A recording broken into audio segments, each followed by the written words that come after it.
that you start off bagging appropriately to the resuscitation algorithms of your hospital or country, and then adjusting based on what you're seeing. Every time we're in a situation, whether it's neonatal patients or adults, we should always ask ourselves, every few seconds, is what I'm doing effective or is it ineffective? If I'm not getting a heart rate, or if I'm not getting spontaneous breathing of a neonatal patient, is there something else that I need to look at doing? Or is what I'm doing actually making it to the baby? So in some situations, if you're resuscitating a baby, I've seen where the mask is put on and then it's pressed down really tight into the baby's face. As that happens, it causes the chin to tilt down, and then you cut off the baby's airway, so you're not actually getting chest rise. So always make sure that, if you're resuscitating a baby with a manual resuscitator, whether it's flow inflating or not, that you should see that chest rise. If you're not getting that chest rise, oxygen really doesn't matter. You need to make sure that if it's meconium, you clear out the meconium, or in some situations that you do some type of shoulder or back roll, just because a lot of times the occipital area of the baby keeps the head off of the bed and might compromise the airway. So is it effective or is it ineffective? If you're bagging, make sure you have chest rise. If you have chest rise, then you can move on to oxygen. If you don't have chest rise, go back to seeing if you have some type of chest rise. Same thing with adult patients. If you had just intubated an adult patient, you don't have chest rise, or if you have unilateral chest rise, just make sure your ET tube is in the right place and not too deep. Should it be down to 30 centimeters, you'd of course be probably right main stemmed and need to readjust your tube. Once again, the American Academy of Pediatrics neonatal resuscitation guideline pretty much has the same thing that you saw in the South Africa.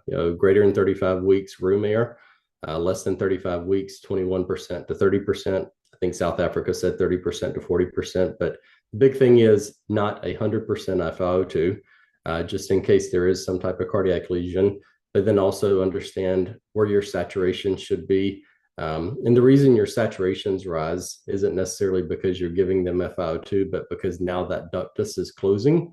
And as that ductus closes within the first few minutes of life, it pushes the blood through the lungs, which now gets, the hemoglobin, 4 heme groups get oxygen on them to take it back to the left side of the heart to get pumped out. So in some situations, you may have a pulse ox on the right hand to have a preductal sat, and then you may have a pulse ox on a foot.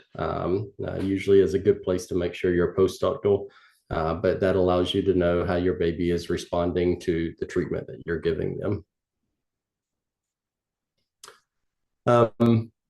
This is the last part of this section, but just making sure that, once again, you start off with the appropriate levels of FiO2. Just one more resource, not to say start off at 100%, and then expect saturations to maybe be really low within the first few minutes.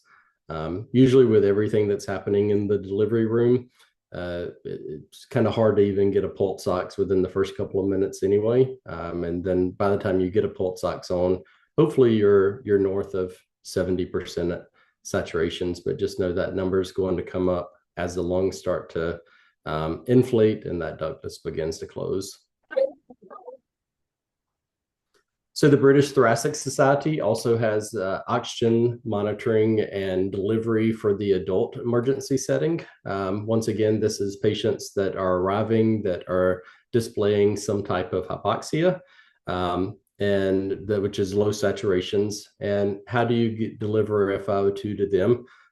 They prefer Venturi devices. The nice thing about Venturi devices are, as they fit on a mask, you have different color adapters that adjust to different FiO2s. But as that air is entrained through the Venturi device, no matter how slow you breathe, so if you have some type of fixed FiO2 device, whether it's a nasal cannula or not, if you breathe very, very slowly, and even if you're on 2 or 3 liters a minute, you may get very high levels of oxygen delivered because you're not outstripping that cannula. Whereas Venturi devices, no matter how slow or how fast you breathe, whichever device you have, that's pretty much the FiO2 that you're going to be receiving. So I do like Venturi devices, especially with patients with chronic obstructive pulmonary disease, COPD. These are your older patients. They may be smokers or have chronic asthma. Just remember that our drive as healthy people is usually off of CO2. If our CO2 starts going up, we start breathing very fast. With patients with COPD, their drive is off of their hypoxic state. So with those patients, a lot of times you target a little bit lower FiO2s. I mean, saturations. Sorry, I keep saying FiO2s, but you target lower saturations a lot of times between that 88 and 92%. That way you're not canceling out their drive to breathe, which is their saturation. So if they show up and their sats are 90%, you may give them a very low amount of oxygen, or even a Venturi with 24, 28%, because 90% is there. Doesn't mean you don't treat them. It means you just make sure that as you give them oxygen, you're not going to knock out the primary driver that makes them take a breath. That's a major point here. And then making sure that any type of oxygen delivery, once again, that you're monitoring your FiO2s, continuously monitoring your saturations to make sure that they don't have any type of issues with oxygen that they're receiving. I'll skip over here to this little box, CO2 retention. So let's say the COPD patient did have a very high amount of FiO2 given to them. Let's say it could be drastic. Maybe they're on a non-rebreather at 15 liters and they're getting a lot of oxygen.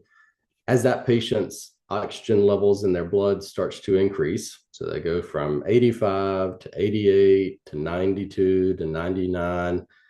At that point in time, they'll get sleepy and they'll get drowsy, sleepy. And that's because at that point in time, they've stopped breathing and now their CO2 is rising. So always make sure if your patient has any type of chronic lung disease, especially your adults that are older, that you monitor them very closely when giving them oxygen.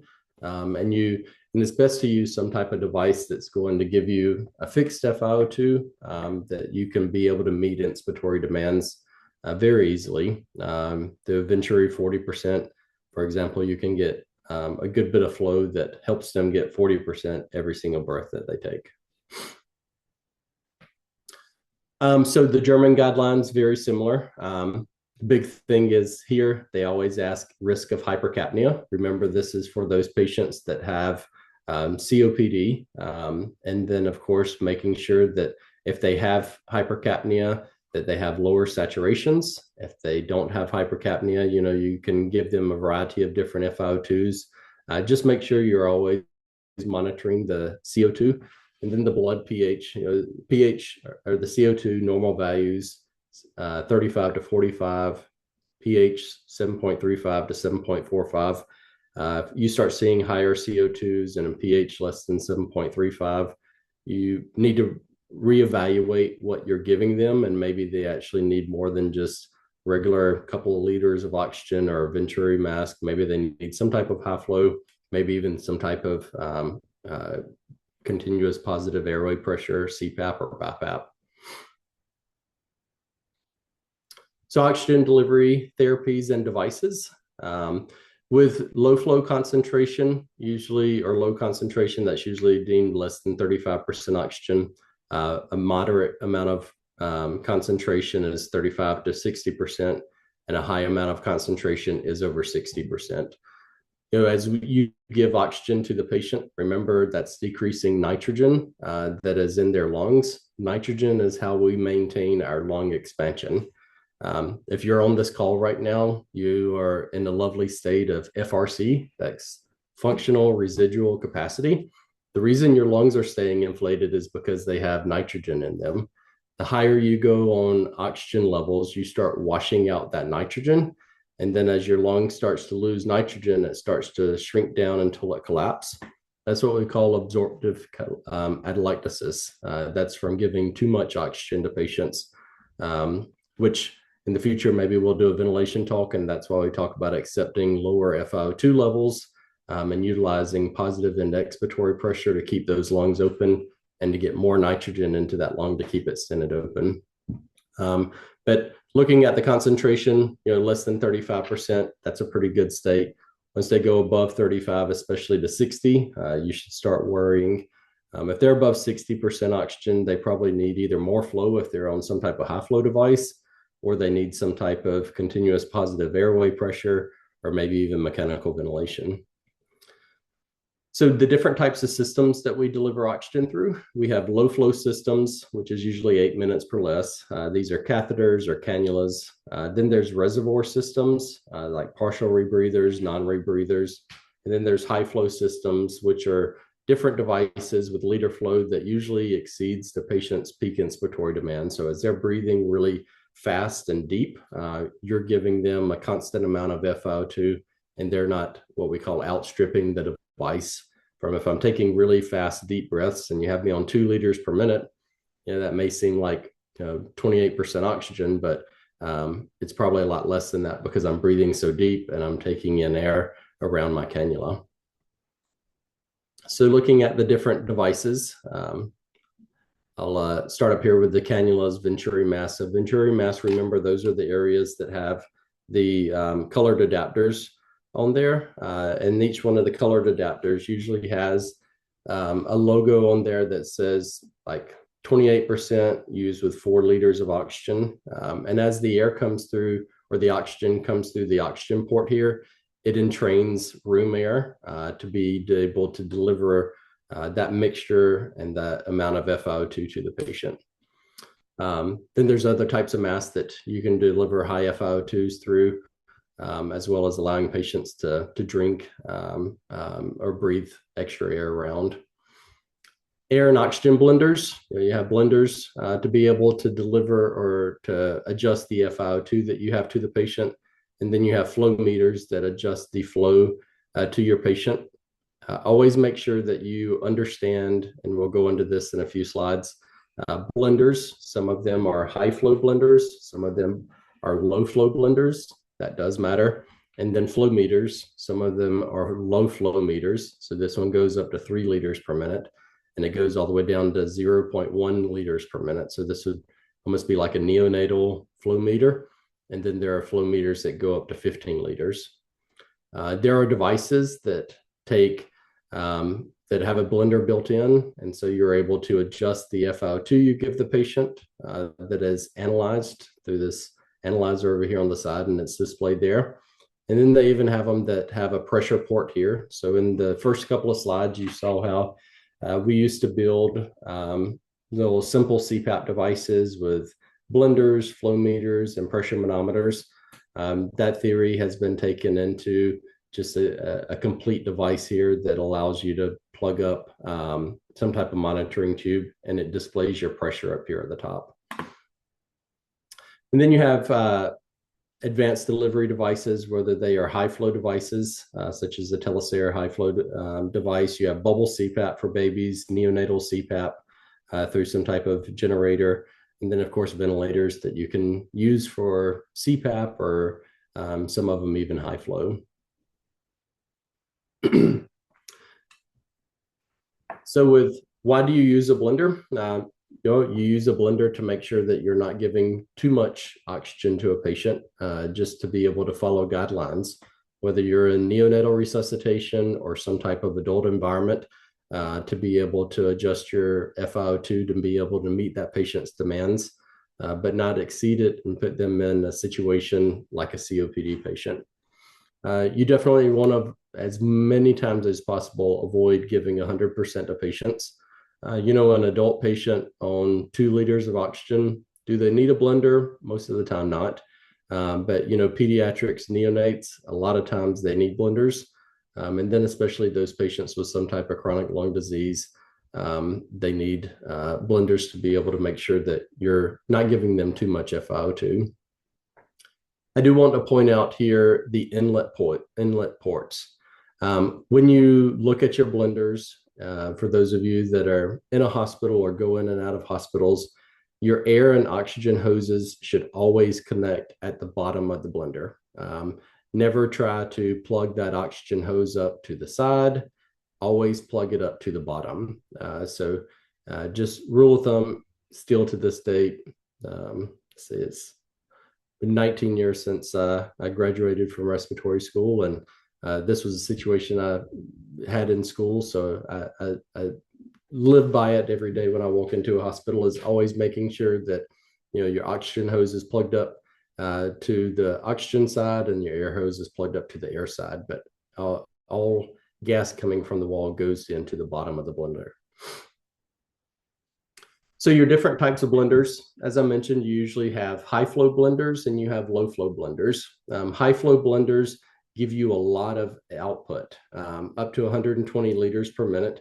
That's to be able to power devices such as high flow devices. It could be able to power high frequency ventilators, anything that needs a very high flow amount of output blended gas. A lot of times these are standalone with some type of resuscitation, but the big thing is they're usually attached to some type of ventilators. Low flow blenders have a cap on how much output flow they can receive. So low flow blenders only go up to 30 liters per minute. So if you were to attach this ventilator onto something, let's use the example from earlier, 3100A, it would not be able to give you the flow needed to power that ventilator. So these are usually standalone blenders, usually in neonatal ICUs. The nice thing is they don't bleed a lot of flow extra, whereas your high flow blenders, they do bleed flow. So in some situations, what bleed flow is it's just as the FiO2 is adjusted, there's always a type of bleed, even in some mechanical ventilators, that comes out into the air. But the low flow definitely has less of a bleed. But the big thing is knowing that it can only go up to 30 liters per minute versus the high flow has a higher bleed, but it also can power almost any ventilator and any high flow oxygen device on the market. So what do the manufacturers say about blenders? They all have a common statement. They all say that physicians should order the FiO2 setting because oxygen is a drug. But then you should be using analyzers to make sure that that blender is working appropriately. So when you're using blenders, make sure you have some way to be able to PM them appropriately. PM is preventative maintenance, where you're doing overhauls. A lot of blenders, you have to overhaul them every two years to make sure the seals and everything are appropriate. But it's always important to make sure that they're functioning appropriately. And something could happen to a blender at any given time that may cause the FiO2 to be off. That's why it's always recommended anytime you have a blender going to also have an analyzer going with that particular blender. Here's a couple of other brands. Once again, always analyzing the FiO2 that comes out to ensure that if you have it set at 60%, that it's truly delivering 60%. So let's look at a case scenario. This is a neonatal patient. They're in the neonatal ICU. They're on a nasal high flow device that's giving them, let's say 3 or 4 liters per minute. They desaturate. Someone at the bedside, whether it's a nurse or clinician or physician, they increase the FiO2. What happens to the saturations? They start to go back up. The monitor stops alarming. The baby may smile at them, or the baby may stop acting like they're having trouble breathing, respiratory rate calm down or whatever. The big thing is a lot of times we walk away from the bedside and we don't turn the blender back down to the previous setting. So the child may have been on 30% oxygen and we turned it up to 60%. Their saturations came up. They looked happy. They seemed happy. The breathing got better, but we didn't turn down that FiO2. There's nothing here to alarm, and the monitor saturations aren't alarming because they're maybe set too high at 100% or whatever. There's nothing telling you, like if I'm working in this NICU, the monitor is not going to be alarming saying, Jimbo, go back and turn down that FiO2. And the blender is definitely not going to alarm because it's doing exactly what I told it to do, set it at 60. So here's another scenario. You're using a blender. So here's that same blender. but it has a built-in analyzer. This one just happens to have a built-in manometer as well. But the baby desaturates. So I turn them up from 30% to 45%, 50%, 60%. Let's say I turn them up to 60%, just like I did in the last scenario. The baby saturations come up. As I'm getting ready to walk away from the bedside, what's going to happen? The FiO2 is going to start alarming on the blender, because you can set the blender FiO2 to say, okay, if my baby is at, because these are set at like 18 and 50, I'm probably assuming the patient may be at, maybe 30% oxygen. It's maybe a little wide for typical settings, but the scenario is here. If the blender starts alarming with high FiO2, that reminds me, even though my saturations don't have an alarm, that, hey, Jimbo, go back to the bedside, turn down that FiO2. You can silence these alarms. Even if you silence the alarms in 120 seconds, it's going to start alarming as well. So if we will look at how to impact patient care and patient outcomes, more importantly, because we don't want babies to go home with retinopathy of prematurity. We don't want babies to go home that can't see, that have trouble breathing because they had too much oxygen and now they have BPD, or any type of neural defects because they had some type of brain issue because they had too much oxygen. So these are all things that help make the environment safer for babies, but also gives them a better longevity outside of the NICU, just because we were very judicious with delivering the oxygen, but we were also very understanding that oxygen was a drug, and we were measuring that amount of oxygen and setting alarms appropriately to be able to remind us to, hey, working at the bedside, it's work. You have to, as the baby hyperoxygenates, you got to turn down the oxygen. As they drop their saturations, you got to go up. There's not a set it and forget it and walk away and check it later. It's important to continuously be adjusting the FiO2 if the baby needs it. But a lot of times, if you're able to get them over their spell of whether it's apnea or anything else, you're able to bring back down the FiO2 to the previous setting, which allows the baby to have hopefully better brains, better eyes, and better lungs when they go home.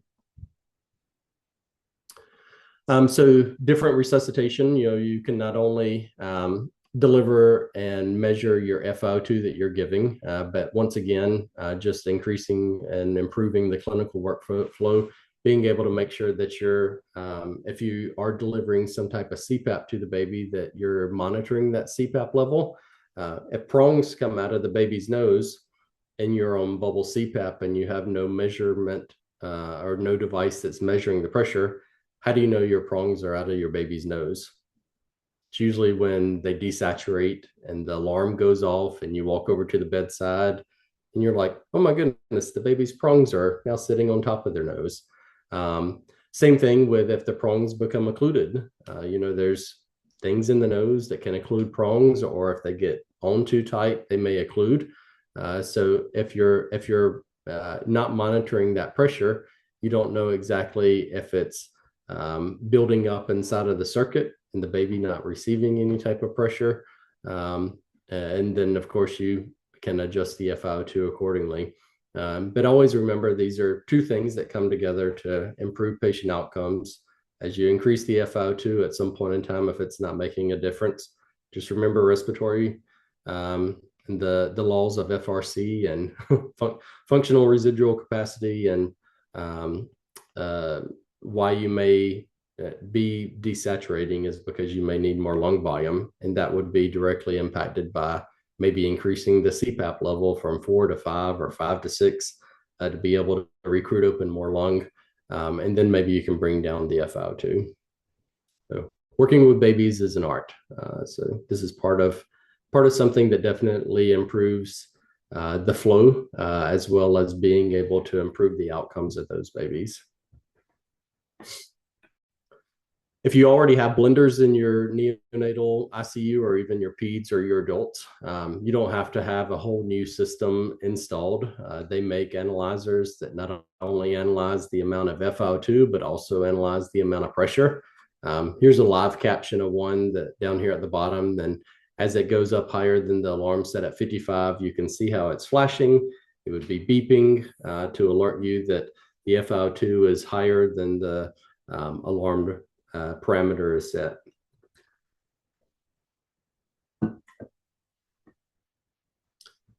So this was, I think this was also in Kenya.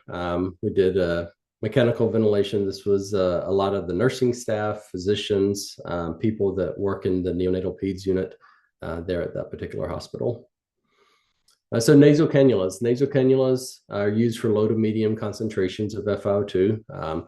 A lot of times, if you go higher than 4 liters per minute, patients will start to get pain up here in their sinuses, and that's because the oxygen is very dry and irritating.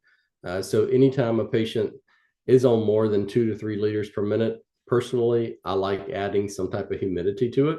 But definitely at 4 liters per minute, there should be some type of humidity added to it to decrease that irritation. With infants and toddlers, usually 2 liters per minute is the magic area. If that's how high you'd go before you'd switch over to another device, such as high flow. Children that kind of cap out at about 3 liters and adults at 6 liters.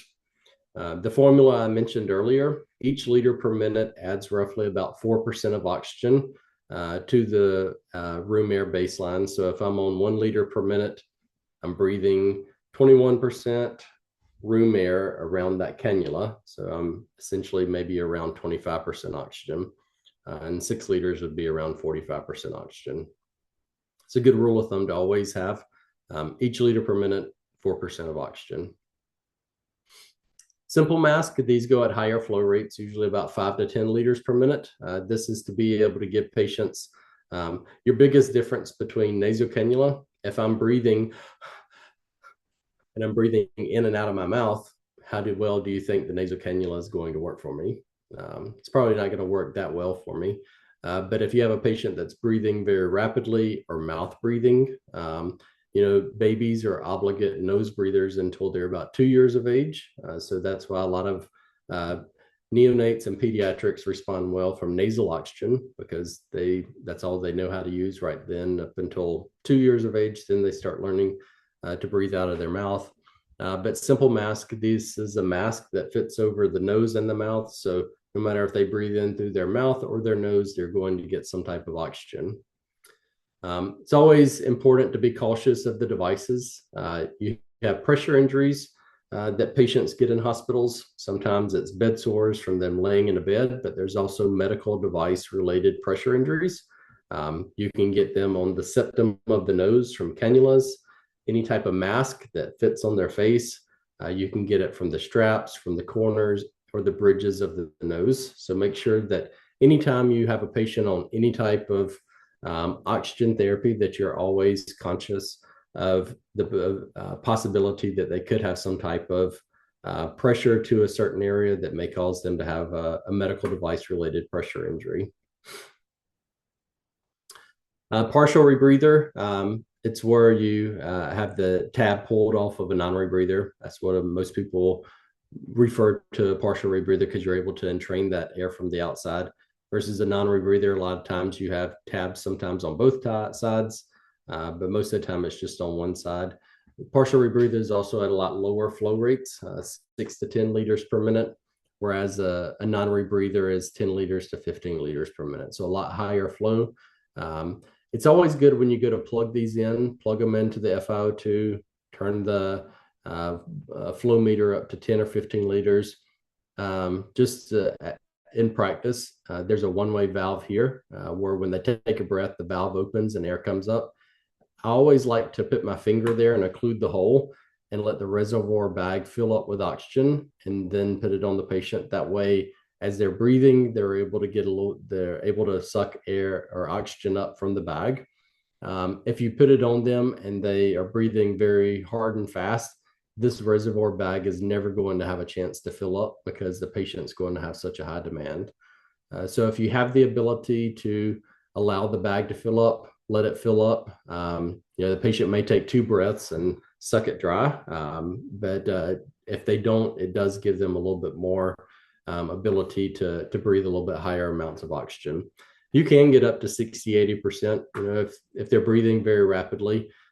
Or you could have, if it's on 15 liters and the patient is breathing very shallow, this is where COPD patients have problems with like partial rebreather and non-rebreather. They breathe shallow and they get very high levels of FiO2, which causes high levels of saturations and their decrease in drive to breathe. So make sure that they're not a COPD patient. If you put one of these on a COPD patient, it would be to get their saturations from, let's say, 75 to 85, 88. Once they hit 88, it's very important to start decelerating them down to another device, whether it's high flow, nasal cannula, or some type of Venturi device. But please don't leave this on COPD patients and get excited about a saturation of 100, because it definitely impacts their drive to breathe. Trach collars, tracheostomy collars, these would go around the neck if they had a tracheostomy here or a stoma. It's a way to be able to deliver FiO2 to that area. Flow rates are usually 8 to 10 liters per minute. A lot of times it produces the amount, however much FiO2 they need to be able to maintain themselves. Once again, it's important to have this hooked up to humidity if they're on a trach collar, because remember, they're bypassing all of their upper airways that heats and humidifies and cleans the air. If you're going in directly through a trach, you need to make sure that you have this device hooked up to some type of humidifier to be able to deliver humidified air to that patient. Otherwise, they have a higher chance of getting some type of increased infection in their lungs because there are blockages or plugs, mucus plugs, just because they're not breathing in humidified gas. Venturi mask, as I mentioned, you've got the different adapters that plug into the bottom. Flow rate ranges based on the device and the adapter recommendations. And you can get pretty high FiO2s. I think the nice thing about this is it's a constant amount of FiO2 that's coming out up here, versus if the patient were to breathe very slowly, even if you have this on 28%, it's only going to give them 28%. Versus if this is some other device and they breathe slowly, they may be able to get very high FiO2s. Open masks, such as the oxy mask, you can drink around it because it does have lots of holes, but it does have the ability to give lots of different levels of FiO2 based on the amount of flow that's coming through. So some places use this, EMS areas in different parts here in the US even use this as well, to be able to have one device that overarches over a lot of different needs for FiO2. So high flow oxygen therapy devices. This is the Telesare device. As you have patients that have some type of respiratory issue, high flow has become a very popular device to be able to use to help patients that otherwise would have gone from a nasal cannula or non-rebreather to being intubated. High flow nasal cannula has given you that area before you have to intubate somebody or CPAP. And then it's also allowed us to maybe get patients off of a ventilator even sooner by being able to deliver high flow to them. So hypoxic respiratory failure, COPD, post-operative care, any type of pre-oxygenation procedure such as bronchoscopy. I've even seen a lot of hospitals attaching this to patients before they intubate them, and then while they intubate them. That way they're getting that continuous flow of oxygen into their oropharynx. It's definitely seemed to help out patients along the way. So the different studies that go along with high flow oxygen therapy, it's definitely been associated with improved survival rates in hypoxia patients. Once you can't say something, it never works out for you. This was a study in the New England Journal of Medicine, so a very reputable source. 310 patients showed significantly improved outcomes. It was improved hazard ratio, reduced intubation rates, increased at day 28 ventilator free days, so getting them off and staying off the ventilator even longer, as well as improved 90-day survival.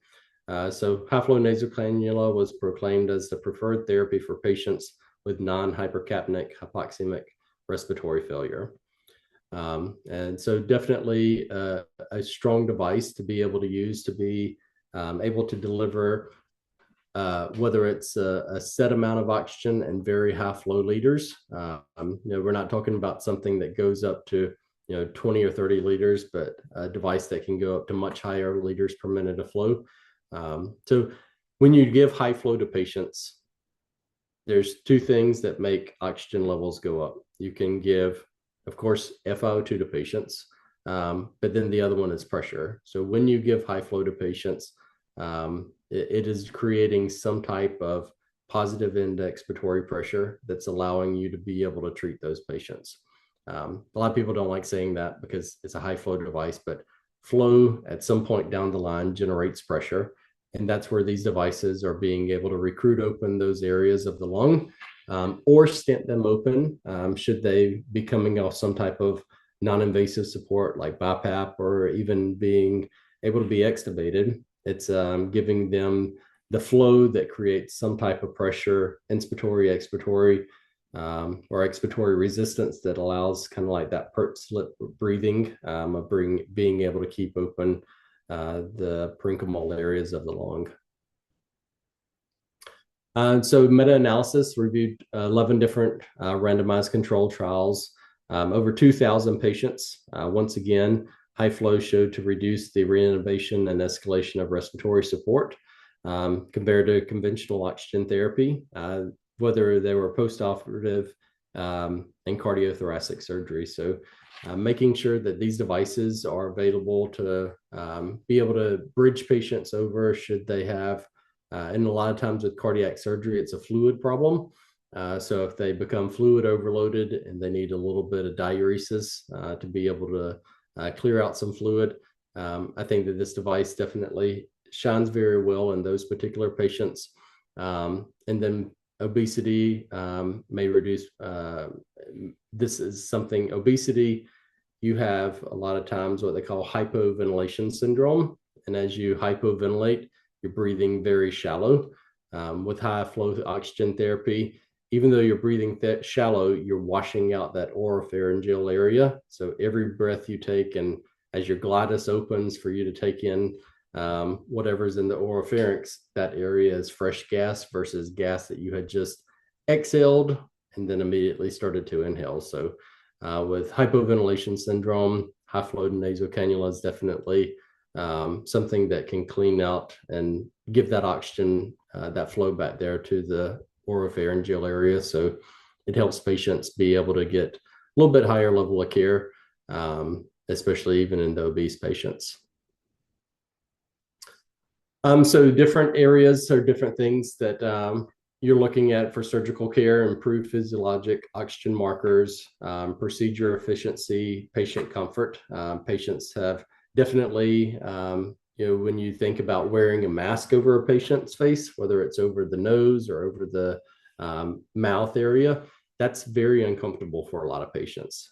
So if patients are able to have some type of device that delivers oxygen through their nose, they can talk, they can participate, but then even procedures such as endoscopy or bronchoscopic exams, being able to give a certain amount of FiO2 to patients and be able to ramp up.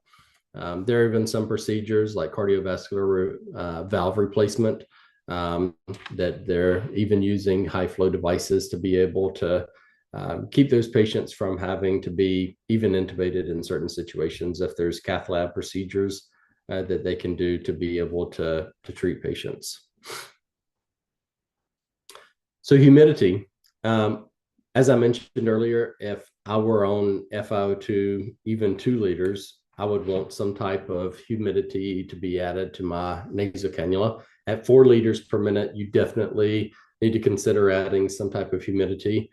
When you are on high flow devices, a lot of them have humidity built into them with some type of chamber that has water, that has a heater that measures flow, and that adjusts the chamber can adjust to be able to accompany whether it's 20 liters per minute or 40 liters per minute.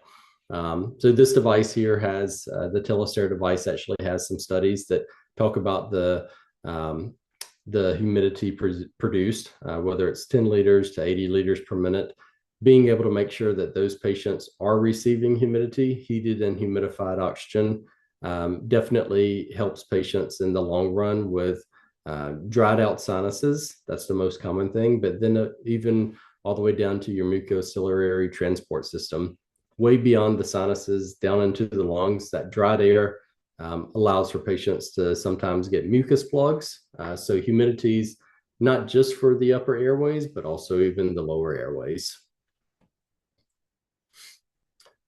So the different characteristics, I think we've covered most of these. Giving high levels of flow, adjusting oxygen to be able to meet patients' demands, that physiologic impact. Here it is, creates positive mean airway pressure to be able to stent open those airways, open up the alveolar areas of the lung, but mainly also flushing out that dead space, that oropharyngeal area. And then the benefit is anytime you can keep from having to place a patient on a ventilator is great. When you place a patient on a ventilator, there's sedation, there's cost, and then there's infection. You're putting something that's not natural inside of somebody's lung or airway. And, anytime that something is there, they may have an increased chance of getting something like a ventilator associated pneumonia or infection, which can cost not only the facility money, but also it can cost the patient even up to their life if they get a really bad infection. So anytime you can keep a patient off a ventilator is a great day. So different summaries. As I mentioned earlier, you're giving high flow to be able to give good oxygen therapy, but also flush out that nasal oropharyngeal area, which is to help out with the CO2 clearance. Giving them all that flow is creating that CPAP that's stenting open the airways, stenting open the lungs, monitoring that FiO2, making sure that, if you have it set at 60%, that it's actually reading 60%. So you have the analyzers built in. And then being able to treat patients, whether they are neonatal patients, pediatric patients, or even adult patients. High flows are very nice at the ability to scale across a lot of different patient populations. All right. Dorothy, how was that? It was great. Okay, so thank you for presenting. It's Q&A time, and kindly post your questions in the Q&A. Okay, so how do we ensure accurate and safe oxygen delivery using a blender? This is from Pacific. Yeah. So using a blender, the big thing is making sure that that blender is working appropriately. Two things: the blender is set up appropriately, the air and oxygen hoses coming in from the bottom of the device, and then wherever you have the flow meter attached to it, that you either have a consistent inline analyzer or at least something that you can spot check it to make sure that it is functioning appropriately. So it's making sure the blender is set up right, and then either continuous or some type of spot check analyzing of that oxygen therapy. Okay. And same person says, how can we prevent over oxygenation during blending? Yes, during blending, yeah. Yeah, you just got to stand there and turn down the FiO2. Yeah, are you talking about oxygenation from the patient, like if their saturations go up to in that regard, high yeah. levels amount? So, I mean, it's are you seeing if that drug is effective or ineffective? If their saturations are going up, it's very effective. So making sure that you might have to stand there for a few minutes and turn down the FiO2 to give you that target range that you're looking for. Unfortunately, it's not a set it and forget it, but as the saturations go up, that you're able to come down. You know, making sure that you have your pulse oximeter set appropriately for the high and low alarms. You know, if it's turned up to 100% or the high alarm is turned off, you're never going to know, and your other colleagues are never going to know if the FiO2 is at maybe too high. But if you have that high alarm set at 98 or even 99%, it kind of, when it starts alarming, it kind of says, Jimbo, come back and turn me down. So it's good to have those reminders set with alarms. Okay. Okay. And then I think this portion you mentioned it, but you have to reiterate. The person said, are there any potential safety hazards associated with the use of oxygen? You know, oxygen is a gas. You're not supposed to smoke a cigarette with oxygen in your nose. So it does have some areas that you probably shouldn't be using it, like around fire or whatever. But beyond that, it's just a drug that has side effects like ROP and BPD and cerebral issues. Okay. And then from BK, he says, and okay, can you explain the various blender types again? Can you just mention the blender types? Yeah, I can maybe easier if I go back a few slides. You have high flow and low flow blenders. So you have high flow blenders that can go up, and most of them somewhere on them say high flow blender, and some of them say low flow blender. Sometimes it's a model number depending on the manufacturer. But high flow blenders have a very high output, and then low flow blenders cap out at about 30 liters per minute. So if you have flow meters or a way to test something greater than 30, if you plug it up and it caps out at 30, then that blender is a low flow blender. But if there's a lot more air coming out than 30 liters per minute, then that would be a high flow blender. So if you have these plugged into the older ventilators where you used to have a blender on the side, you would just ramp up your inspiratory flow or your tidal volume on like a test lung to see if it capped out at any given point. And then that would let you know it would probably be a low flow blender that was there versus a high flow blender. Okay, thank you very much. Okay, so let's go on with the questions. It says, how do we add humidification to a CPAP machine? Can an HME be beneficial? This has been our practice, but some patients come down with dryness of the upper airway. So this is from Accesses. So CPAP with humidification, is that what the question is? Yeah, so can we add humidification to CPAP machine? Yeah, the CPAP. You know, can they specify which machine they're using? Sorry. Okay, so let me tell her to kindly specify which machine you use, and then we can help you. Yeah. There are heaters. Let me get out of my presentation here, and then there are heaters that are used with the devices. So even like this, I think you guys can still see my slides here, but this is a heater that would plug up to standalone CPAP devices. So that's how you would be able to get heated humidity to patients. Like if you're using like a V60 or any type of ventilator, any type of CPAP device, you can use a standalone heater, and there's lots of different ones around the world. But that's how you would do it with a CPAP device. Okay, thank you. And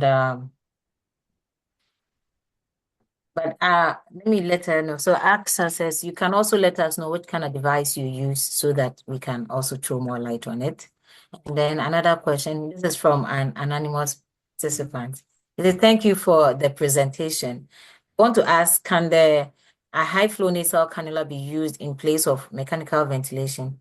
in some less severe cases, as in cases where the mechanical ventilation is required, but not a priority. So they Uh, want to find out if you can use the high flow in place of mechanical ventilation.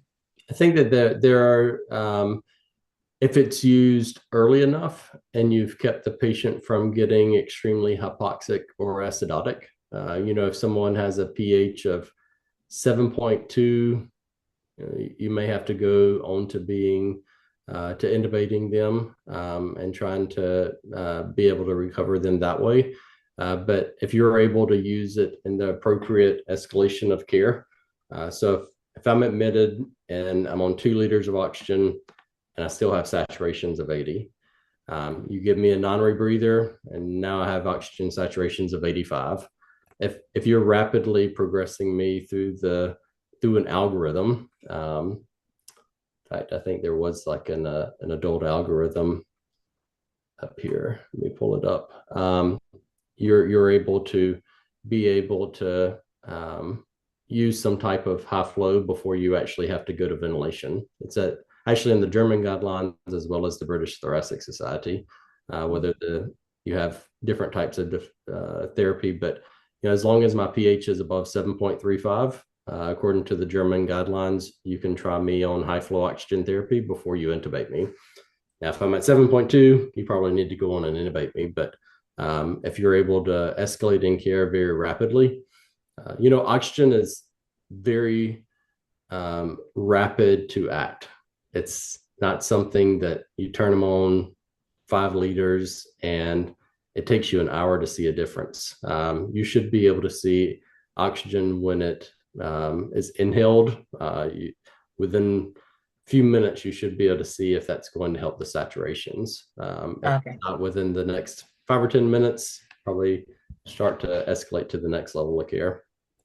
Okay, so from JC, it says, what about noticing the efficiency of surfactant delivery without blending of pure oxygen?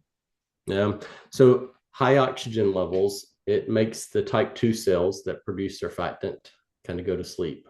And so in the presence of very high levels of FiO2, the alveolar type 2 cells don't produce surfactant. So that's another thing, a part of the whole oxygen toxicity that can definitely impact patients acutely as well as time goes on. But the high levels of FiO2 will make the type 2 cells not as proficient at producing that surfactant.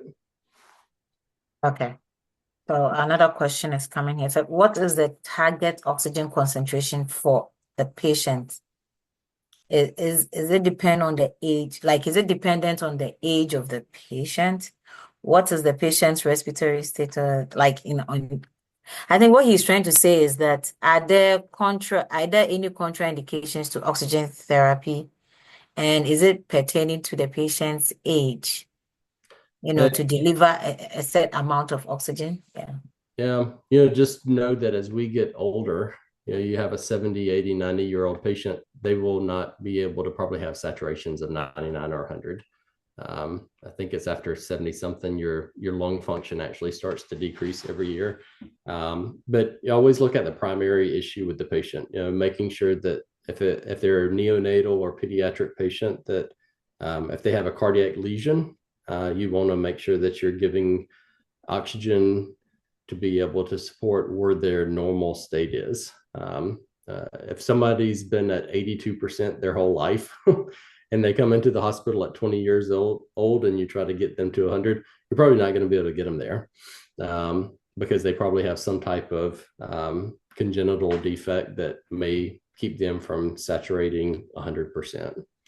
So it's always talking to the patient, talking to family members, and then measuring is what you're doing effective or ineffective. I mean, if you're getting some type of cardiac issues because you give oxygen to a baby, let's say you didn't know and you have a 1-week-old baby that comes into the hospital and you give them oxygen and their heart rate gets very rapid, their blood pressure starts to drop, you'd almost wonder, am I closing that PDA that should be open and should I decrease my oxygen so that PDA stays open because they could have some type of cardiac anomaly that they need that PDA. Okay, so Okeria for success is asking, said, when on mechanical ventilation with an HME filter, will additional humidity be beneficial using a double heated circuit? What is your recommendation on that? Um, that's the age old thing. Do I use an HME or do I use a heater? um, I think HMEs have an appropriate setting. I think that they can definitely, they're better than nothing. Um, Short term intubation, I think that they are good maybe within the first 24, 48 hours. If you have a patient that has severe, I know at some of the hospitals I worked at, we wrote it into the protocol where if they had pneumonia or some type of um, pulmonary toiletry that we were needing to do, that we always had that patient on a heater versus an HME. So if they're a long-term patient, they may be on an HME, but if they have any type of lung infection that you need to be able to clear up, that should be a time that you ask yourself, should it be something that you add a heater to versus an HME? Yeah. Okay, so there is a question that says, where a child is on high flow nasal cannula or I think non-rebreather, okay, NCPAP, that's what the person said, without an oxygen monitor, how can we ensure that the child does not remain on high FiO2 for too long? And what protocol can we implement? Yeah, I to would say the first safely thing is titrate the finding, oxygen. Yeah. the first thing is look at your saturations. No baby in the neonatal unit, I don't think for the most part needs saturations greater than 95, 98%. It all depends on their age. So if your saturations are high, continuously be weaning that FiO2 down. You can have a really, really sick baby and you can give them surfactant and put them on 5 of CPAP, and you can have them technically, I mean, I've seen it and I've done it, have them weaned down to a very low 21%, 25% oxygen within an hour just by getting their lungs recruited open. So I'd always say look at the saturation, assess the patient, make sure that their work of breathing is dropped. And if it has, just start turning down that FiO2 2 to 5% every couple of minutes. 2 by 2, some people I know when I was in Amsterdam, they did everything 2 by 2, 2% every 2 minutes. But obviously not overshooting because they're very judicious about using FiO2 and not really going over even 40 or 50% before they add more flow or pressure. But rapidly weaning down that FiO2 to be able to get your saturations away from 100. Okay. So a question from Genevieve. It says, in units, what flow rates are used with high flow devices? That's number one. And without a high flow device, would using a low flow nasal cannula with a high flow rate of 5 liters per minute and above convert that low flow cannula to a high flow for the unit? So that's the kind of question. Yeah. The big thing is with neonates, after you go over usually like a liter, 2 liters per minute, you not only want humidity, but you want heated humidity. And I think that that's what you're going to get with high flow. You're going to get that pod with the heater plate that not only humidifies the oxygen, but also heats it up. That way the baby can keep a good temperature. High flow, I've had patients go all the way up to 80 liters per minute. I think that maybe that's about as high as they go on the market. But you can go extremely high with neonatal patients. I can't remember the exact high flow, but 5 liters, 6 liters per minute, and in some patients may be at the point that you're like, okay, now I need to switch over to some type of CPAP versus going on. Your second question about using the regular cannula and increasing the flow, I would say Yeah. the reason that you wouldn't want to do that is because you may be humidifying it, but you're not heating that air or that oxygen or that blended mixture that you would get from using a high flow device. Okay. So That age old thing, like just because it can do it doesn't mean it should do it. Okay, thank Could you you. turn it up So, to 6 liters? You probably could, but it's probably might be creating issues within the circuit, but also the baby giving them just maybe humidified but not heated oxygen therapy.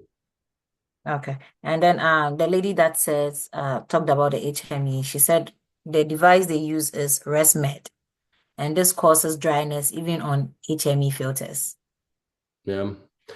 If they're not getting the result from using HMEs, the next step would be to use some type of heater. And like I said, there are a lot of different ones around the world, different brands and whatnot to be able to allow you to get that heated and humidified oxygen.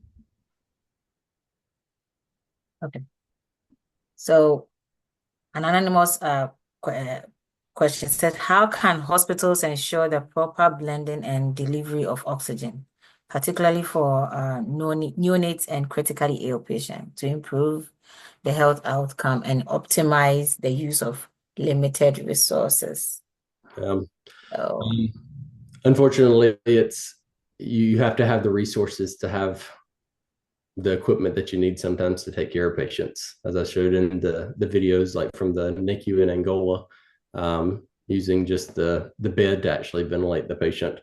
But if there's a way to show that the outcomes of babies can be impacted by having more devices to care for them, like if you're able to send babies home that can see, that are cognitively there, that don't have respiratory status, just by getting blenders that have analyzers or can measure pressure, then you're sending patients home and hopefully they don't come back to see you. But everywhere around the world, in some situations, you have babies that don't get the most optimal therapy. And however, their lungs are when they get ready to go home, if they're sick lungs and they have BPD or respiratory issues, there's different seasons like flu season, respiratory viral season. And that just makes that patient vulnerable for those types of infections and they'll come back to the hospital. So it's something that isn't necessarily getting them home on day one, but getting them home and keeping them at home or making sure they don't come back to see you. okay. So, when do you tell when a high flow nasal cannula therapy has failed? Any specific indications?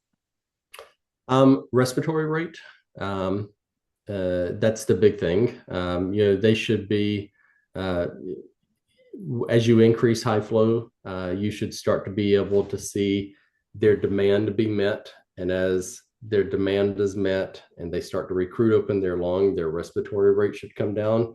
But if you still have somebody that's breathing 42, like if you put me on high flow right now and I'm still breathing 42 times per minute and I'm working, that's a visual explanation that as long as I'm not having a panic attack, which patients get scared in the hospital. Sometimes they are panic attacks. Sometimes they have a beautiful blood gas and they're breathing 42 times a minute. But then always making sure that you can check like blood gases or that's the most appropriate thing to do to make sure that they're not retaining that CO2. As you see in this algorithm here, if I get acidotic, I intubate. But right about here, I would be looking at, what's their respiratory rate? What's their status? Are they talking to me? How are they responding? Uh, Here it is for the British Thoracic Society. Increased respiratory rate greater than 30, decreased saturation. I keep going up on my oxygen. Early warning scores that are make up of different things that might make you think a patient's failing the current therapy. But respiratory rate, blood gas, saturations, those are all things I look at when I think about patients that may be failing some type of high flow. Okay. So, this question is, well, not in this, well, I can ask. It's not really in the subject, but it has to do with breathing also. So, what do you advise using nose mask, 24/7 and during jogging and workout at the gym? I think this is a question that somebody also wants to know. Um, yeah. Do I use a nose mask at the gym? What do you advise on the use of nose masks? Okay, the person is trying to say the use of nose Oh, mask like 24/7 from Monday to Friday or from Monday to Monday during jogging or workout session. That's what the person is trying to say. oh, I try not to wear a mask. Okay. Okay. What is the lowest flow you can set on a T-piece? Um, that's a good question. I think it's probably about 6 or 8 liters per minute. That would probably be close to like a trait collar. Um, Okay. most T pieces, you have some type of, there are these things called nebulizers that plug onto the oxygen flow meter on the wall. And at the top of them, some of them have a dial that you can turn to get an FiO2 and then a water bottle that you can refill and screw onto there. That's my preference to use for a T piece is having the oxygen come off the wall with that, or that hooked to something like a blender that you can adjust the FiO2. Either way, but I think about 6 or 8 liters per minute um, is going to get you to be able to meet a lot of people's flow. It won't meet everybody's inspiratory demand, but you can always turn it up um, if the steam, the vapor that's coming out the end of the T piece, if you can see vapor, you're meeting their demand. But every time they take a breath, if it outstrips it and that humidity goes away, you may want to increase that flow. Oh, okay. Good. Someone is asking how to, okay, well, what they're trying to say is how can we educate health staff to give proper oxygen, I mean, to their patient, and maybe some few steps or some things they should consider when giving oxygen to their patient. Yeah, I think that's Um, what it. You know, I think I would go back to the guidelines that we were talking about. If they're neonatal patients, making sure that you are following your country and hospital's algorithm for being able to care for your patients. And then if you are in the adult population, the British thoracic as well as the German guidelines both talk about looking at saturations. If your patients don't have chronic pulmonary disease, 94, 98%. If they do have some type of chronic pulmonary disease, then 88 to 92. So I'm not sure exactly the patient population that they were talking about, but there are lots of different guidelines for being able to um, have some good solid guidelines to help out for what to do for adult versus neonatal patients. Hey, Yeah, please go ahead. how are you? Not in particular to what we spoke on, but I was wondering if he has tracked COVID patients, maybe looking at the x-rays for maybe a year to see if there's any difference or any improvement. I haven't myself, but um, I know some journals and some people I've seen posting different things in a variety of different places like LinkedIn or whatnot. Some patients do have the long COVID, the long haul COVID, where they do have oxygen therapy. Um, there has to be some level of lung remodeling that happened during that phase, but also I think that I have a personal friend that was able, she was on oxygen even at home for like 6 or 8 months afterwards. And then she was able to come off of oxygen. So uh, there are in some instances that patients can come off of oxygen long term.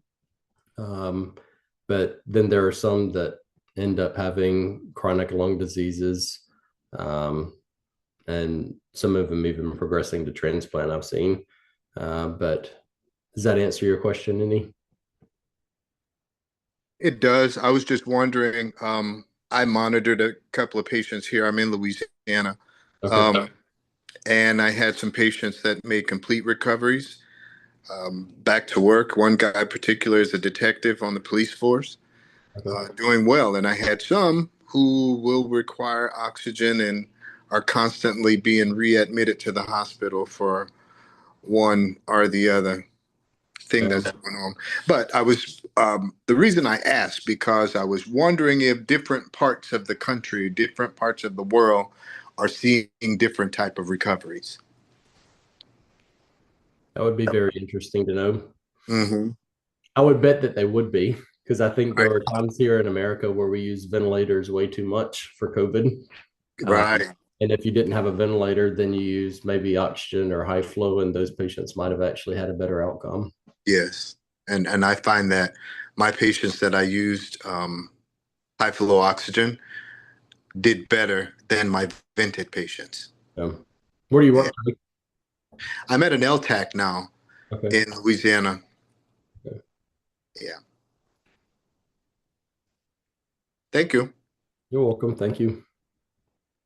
Thank you very much. Any more questions?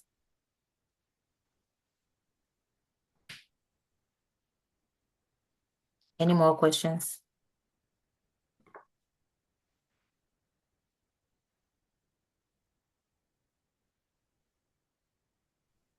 Yeah, sorry, Dorothy, JC from South Africa. Okay, please go ahead. Just a question to you, Jimbo. As far as high flow oxygen therapy, do you see a trend towards a indication like a ROX or a non-invasive indicator for a predictive indicator as far as outcomes for high flow? I think the more it's used, the more outcomes will be there, and then you also have patient preference too. I mean, there's a lot of patients that have a hard time tolerating the mask, and I think a lot more people are using high flow because of that. I know I would, if it's, I wouldn't necessarily want a mask on my face if I didn't have to have a mask on my face. But I think that as you use it on patients that aren't a last ditch effort, you'll probably definitely have better outcomes along the way. Yeah, because in South Africa use it one off. Yeah, in South Africa we're looking a lot towards the like ERT guided systems for like non-invasive monitoring and stuff. So I presume it might be of interest, a high flow system where you can have a indicator. Yeah, I know that there are transcutaneous CO2 monitors. I know that Syntec is a big one here in the US that has an ear clip, and they talk a lot about using it with high flow nasal cannula to make sure that you're not hypercapnic or hypocapnic, because sometimes they've actually found that patients had a CO2 of 28, and they actually were on too much high flow. Fantastic. Thanks, Jimbo. Welcome. Thank you very much, Mr. JC. Okay, so on that note, as I mentioned earlier, I made mention that Zopec Medical sponsors our webinar series, and if you are a medical institution group that is participating in this webinar, or a health administrator or a clinician that would need these portable battery systems in your health facilities, and you're in Africa, you can contact the country rep for Zopec Medical on +276 233 2941, and then the email address as displayed. And then if you can also reach Africa Respiratory Care Association on info@africarest.org. And if you have further questions on this webinar or previous webinars that have been presented, you can ask your questions at info@africarest.org. And then you can reach us also with the number over there. And you can visit our website for the resources that you're looking for in the coming months. So when it comes to the recorders, when it comes to slides, in the coming months, we are going to update the website with all those information so that you can have those resources at your disposal. Now, on that note, I would want to say a big thank you to Jimbo for making time to educate us on the importance of blending oxygen. I also want to appreciate you, the participants, greatly for making time to sit in for this webinar. So on that note, I want to say thank you, and it's time for Africa, and thank you so much. Bye. Thank you.